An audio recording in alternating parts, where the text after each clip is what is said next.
Vamos con los titulares nacionales e internacionales para esta jornada del 23 de abril. Los candidatos a senadores del Distrito Nacional y Santiago estuvieron el día de ayer mostrando sus puntos de vista en el debate que producía al país la Asociación Nacional de Jóvenes Empresarios ANGE. Por Santiago participaron Daniel Rivera, candidato a senador por el Partido Revolucionario Moderno, Marino Collante, candidato del Partido de la Liberación Dominicana, Demóstenes Martínez por el Partido Fuerza del Pueblo.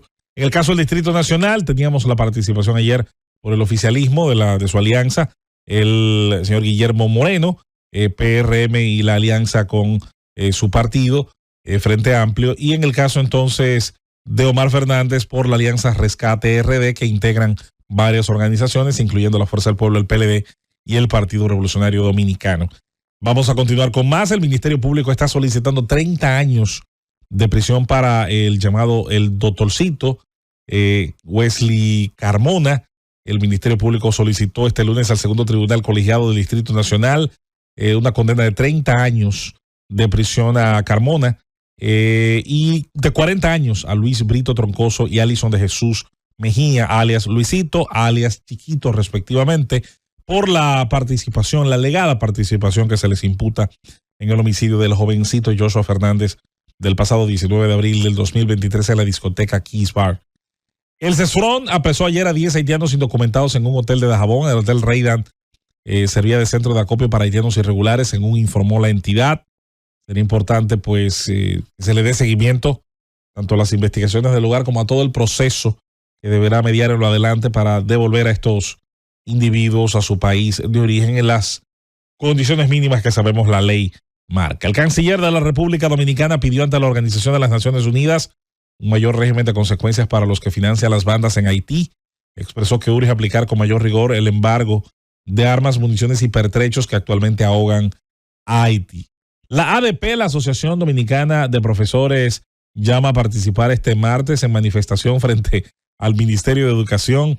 El presidente de la Asociación Dominicana de Profesores y político de oficio, Eduardo Hidalgo, llamó este lunes al Magisterio Nacional a asistir a la concentración que se realizará el martes 23 frente al Ministerio de Educación a las 10 de la mañana para exigir el cumplimiento. Eso sí está bien, porque los compromisos son para cumplirlos.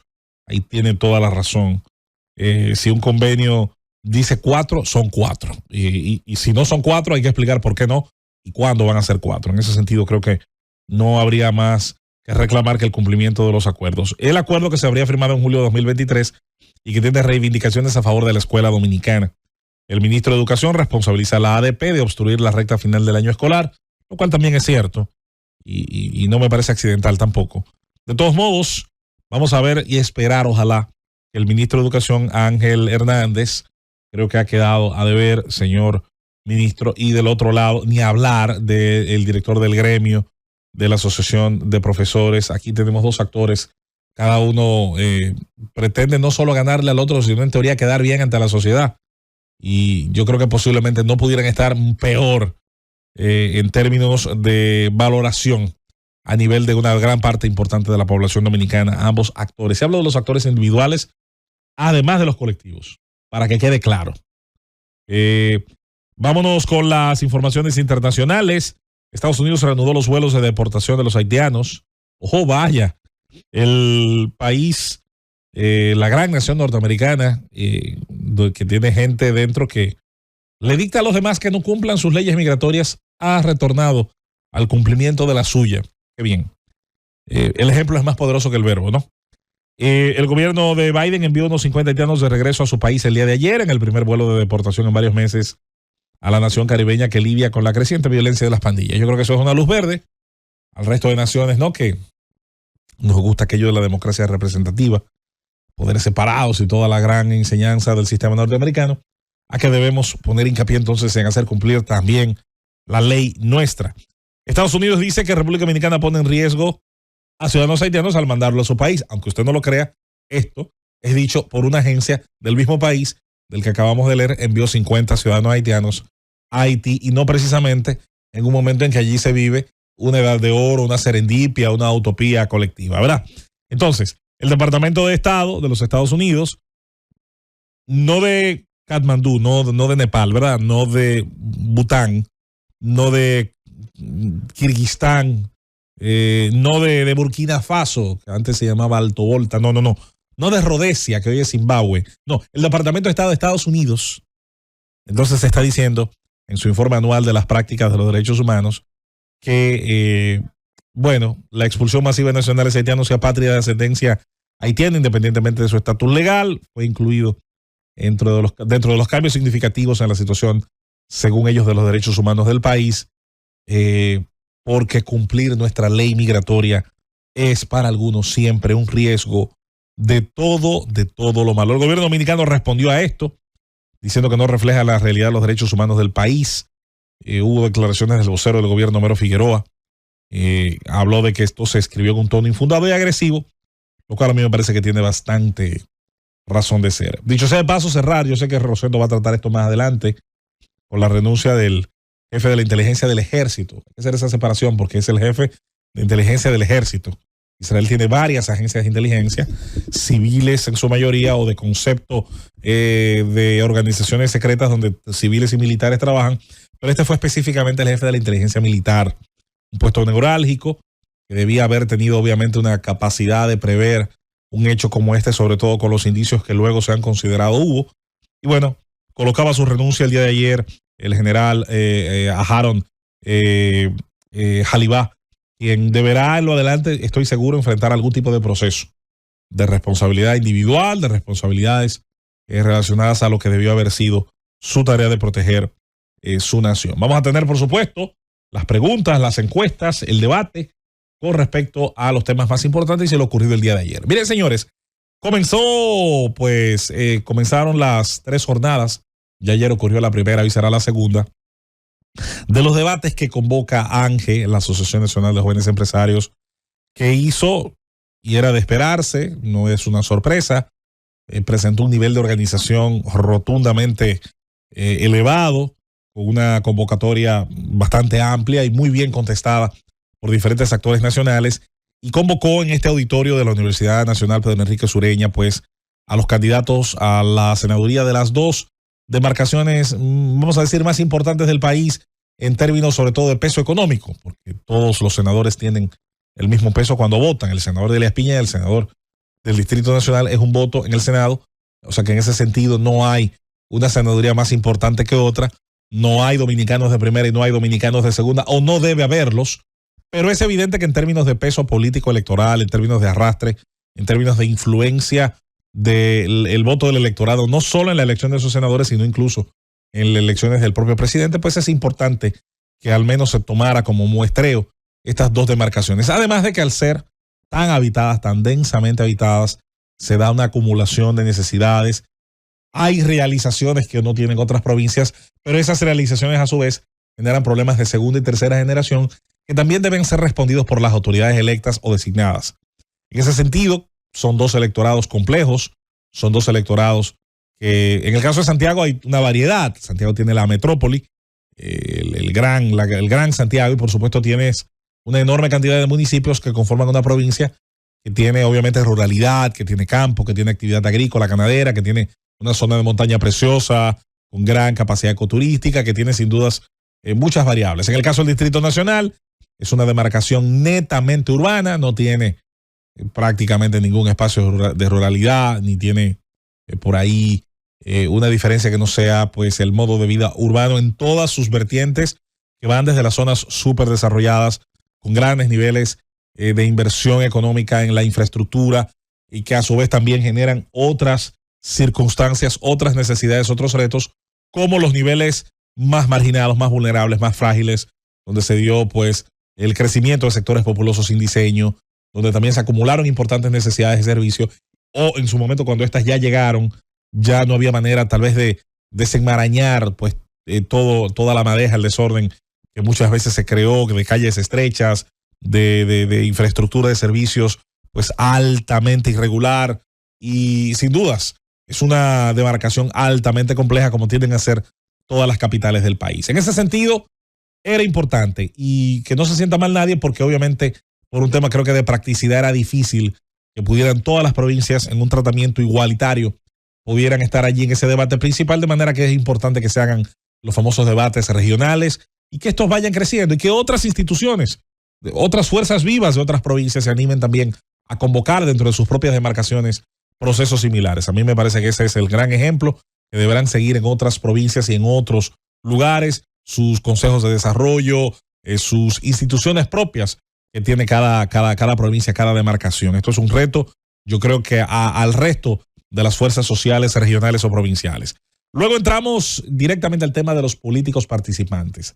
Miren, señores, los debates llegaron para quedarse. Yo voy a insistir en eso. Se habían hecho antes de alguna manera, pero tal vez sin los niveles de exigencia de programación que esta vez los han realizado diversas instituciones.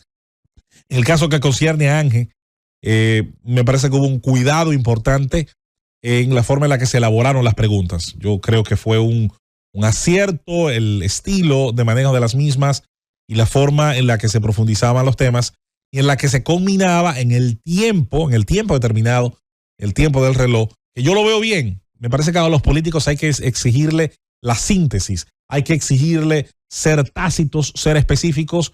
Si usted le da 5 minutos a veces a un político dominicano y le pregunta por el tema del presupuesto nacional, fácilmente te termina hablando de por qué hay vacas motonas.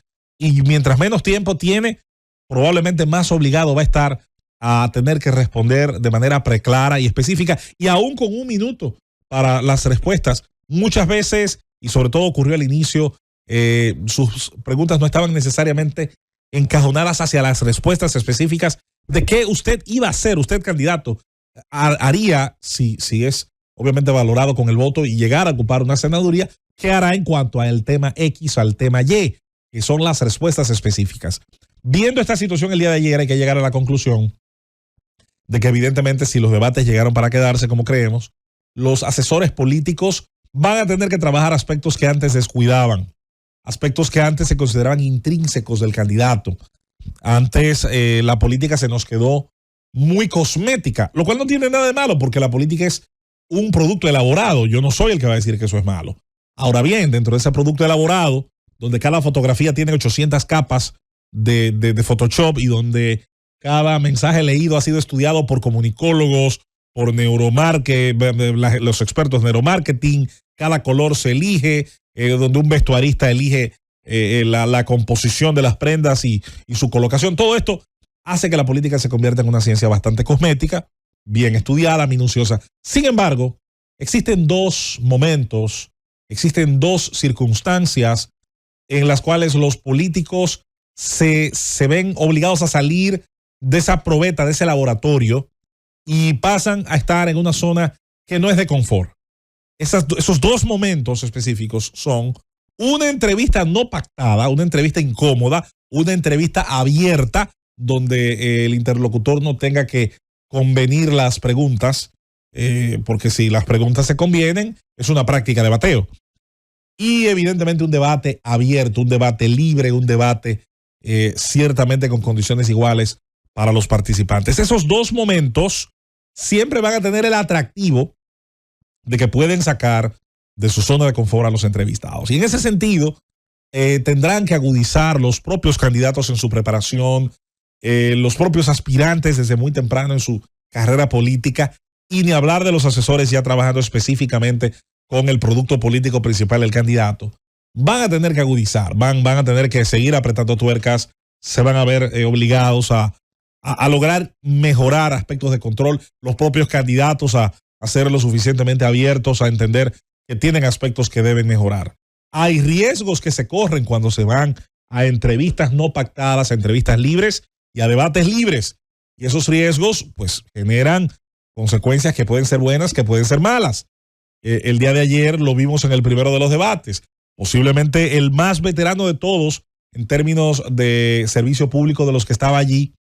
Por cualquier razón, se ha hablado de razones incluso médicas, tal vez de situaciones de escenario, cualquiera que haya sido, no lució del todo bien. Y no lució bien, habiendo sido posiblemente de las personas que allí estaban, el individuo que más veces ha estado dentro de una curul, que posiblemente más temas nacionales y públicos han pasado por sus manos, y sin embargo, por distintas razones, las que sean, asumido una vez asumido ese riesgo, pues bueno, las consecuencias tal vez no fueron las mejores en términos de cómo lució. En el resto, tuvimos a un Un candidato, por ejemplo, como Demóstenes Martínez, que maneja muy bien el tema del punchline, es la parte donde usted le replica a su candidato rival. El punchline es esa posibilidad de usted, dentro de la réplica, mandar el mensaje, tratar de colocar al otro a la defensiva, obligarlo a tener que defender aspectos específicos. Tiende a pasar mucho, obviamente, con los oficialistas, es decir, con quienes están en puestos oficiales o quienes están en puestos de autoridad, que tienen que defender algo que han hecho, si es que lo han hecho, y si lo han hecho bien. Y el que está en ese puesto, pues tiene obviamente una situación mayor, un reto mayor. En el caso del doctor Rivera, muy fluido en su forma de hablar, manejó bastante bien la comunicación. Creo que ambos polarizaron claramente pues el primer debate. El segundo debate mostró posiblemente unos candidatos que yo creo que estaban un poquito más mentalizados, parecerían ambos por sus características, estaban posiblemente mejor orientados hacia las características del debate y aprovecharon mucho mejor, ya se había dado en una oportunidad anterior. Y eso definitivamente habla bien de lo que los demás pueden seguir, del camino a seguir. Y cerraré diciendo, para culminar aquí esta presentación, de que posiblemente, como decíamos ayer, no todo el mundo va a elegir por quién votar, tal vez por el resultado del debate, es cierto. Pero hay un público que en todas las encuestas dice no saber todavía por quién votar. Hay, como dice en la propia promoción del debate, gente que puede reafirmar o sus dudas o sus convicciones sobre los candidatos a partir de estas herramientas. Llegaron para quedarse. La calidad de la democracia dominicana debe ahora aprovecharlos. Hoy estaremos viendo el debate de las vicepresidentas, de las candidatas a vicepresidentas del país, y debemos también pues darle el mismo seguimiento a la calidad que estará mostrándose allí de las interlocutoras. Pausamos y venimos con más en la ronda de comentarios del Gobierno de la Mañana, Gobierno de la Z. Llévatelo, Cumbia.